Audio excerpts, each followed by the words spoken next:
আসসালামু আলাইকুম বন্ধুরা, সবাই কেমন আছেন? আশা করি সবাই ভালো আছেন। আজকে আরেকটা নতুন ভিডিও নিয়ে চলে এসেছি আপনাদের মাঝে। তো এটা হচ্ছে, আগে লোকেশনটা আপনাদের বলে দিই। এটা মালোপাড়া মহিলা কলেজ রোড, মধুবন কনভেনশন হলে এই উদ্যোগটা মেলাটা হচ্ছে। তো মেলাতে কিছু আনকমন জিনিস দেখলাম, ভাবলাম আপনাদের সাথে শেয়ার করি। আপনারা গিয়ে নিতে পারবেন জিনিসগুলো। এখানে খুবই সুন্দর সুন্দর চাবির রিং থেকে শুরু করে মাটির জিনিসপত্র, বিভিন্ন খাবার, বিভিন্ন পুরুষের জিনিসপত্র, এছাড়াও অনেক ধরনের জামা কাপড় রয়েছে। তো আমার বেশ ভালোই লেগেছে, মেলাতে নতুনত্ব কিছু দেখলাম।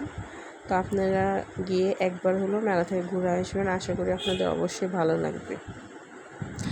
তো এখানকার খাবারের মানগুলো বেশ ভালো ছিল এবং খাবারগুলো বেশ মজাদার ছিল, আপনারা ট্রাই করতে পারেন।